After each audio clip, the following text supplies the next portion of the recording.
Hi, I'm Jonathan Weinberg of Drawing with Fountain Pens.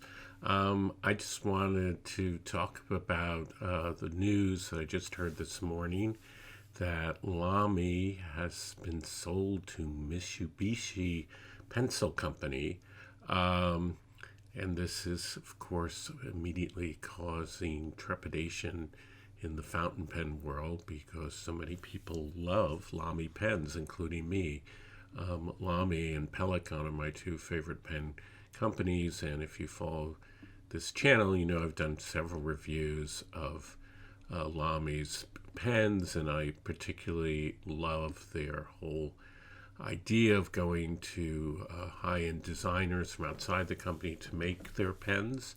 I think we're all very aware of the history of family companies that get bought by bigger companies, and particularly what happens when a private company gets bought by a company whose stock is sold and is publicly traded, which means that they are going to be very aware of the bottom line, right? And so one begins to think about what this is going to mean for Lamy. Let me say another thing, which is that despite the fact that we worry about the future, humans are very, very bad at predicting the future. And anybody who watches talking heads on television and news for people know that almost all the predictions that they talk about don't come true.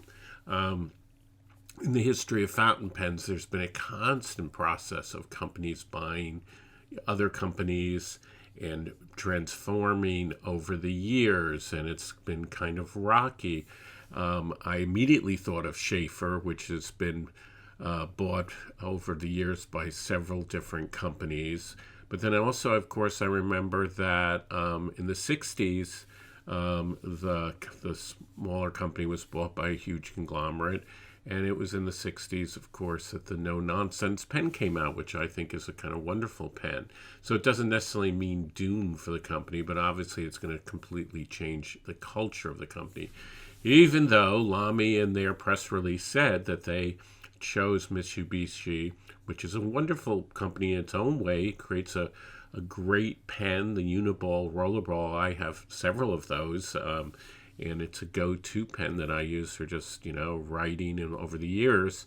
They chose that company because they make such quality products, and they don't make, or at least they're not known for making fountain pens, and they have a great respect for Lamy and what Lamy can bring.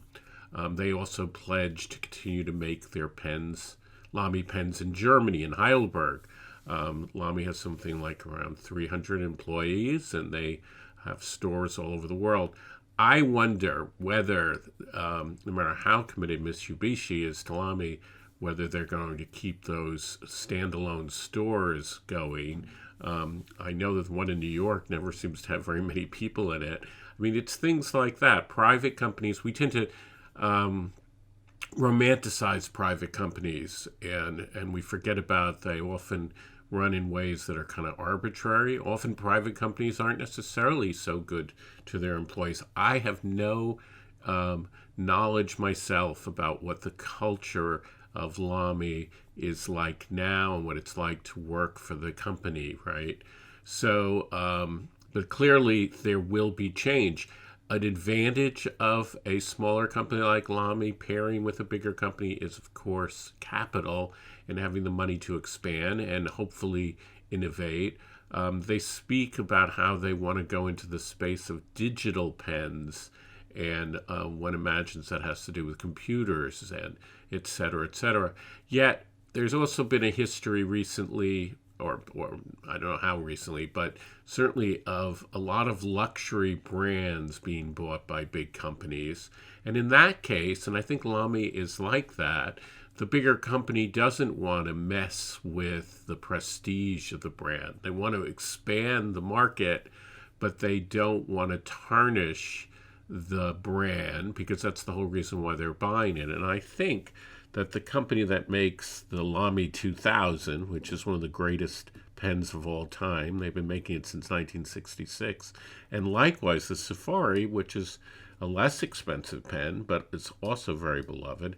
But these are things that hopefully their parent company will treasure and will continue to foster. One thing, for example, is I've always wondered, why doesn't Lamy make other pens that have the same quality of the nib and writing action that the Lamy 2000 has in a different design? Lamy makes all kinds of really beautiful pens. The Emporium, the Persona, the Dialogue 3, or the Dialogue C. This is the newer version of the Dialogue. But none of them write as beautifully, I think, as the Lamy 2000. And the Lamy 2000 is not one of their more, I mean, it's not a cheap pen, but it's around $200. You can get it for around $200. So why don't their other pens write as well as that? I would be willing to pay a premium price for other pens that are beautifully designed but have that quality.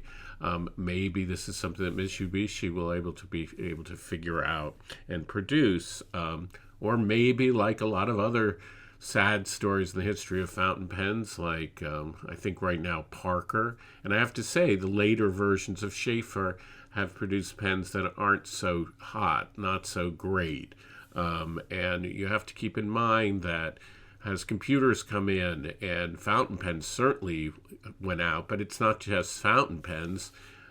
In general, people probably use pens much less. I'm sure they use pens much less when they switch to computers. So it's not just about big companies buying small companies. It's about the way that we as users use pens. There has been this incredible renaissance in fountain pens. And I think that this in some ways is an indication of that. Keeping in mind that Lamy doesn't just make fountain pens. They make all kinds they make, ballpoint pens, and they make a Savari version of a ballpoint pen, etc. But I think there is a new interest in writing in a way that brings back the experience, the physicality of writing. And Mitsubishi, which is known for 100 years for things like their mechanical pencils, I think does value that, clearly values that, because they're a very good company. They make very good products. So there is, I think, a lot of hope that they will be able to, that they understand what Lamy represents and that they don't want to ruin that.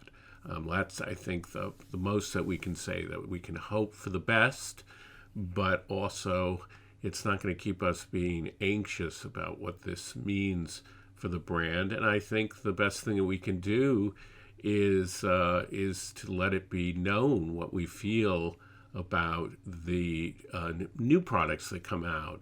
And if we notice that there is a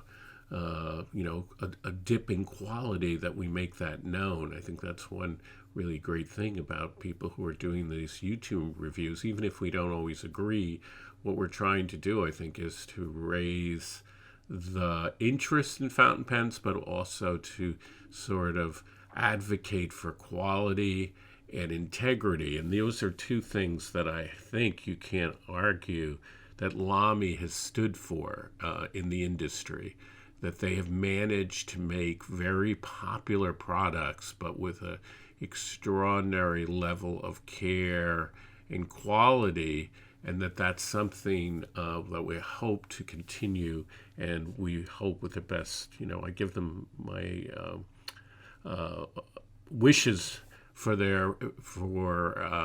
good luck, that this is going to be a good thing for the company, not one of those sad stories where a company sort of loses its soul, has a bigger company swallows them up. I hope that's not what's going to happen, but we will see. So thank you for watching the channel, and has their pens come out, new pens come out, I will be here trying them out and seeing how it all works out, how it plays out. I'll see you next time.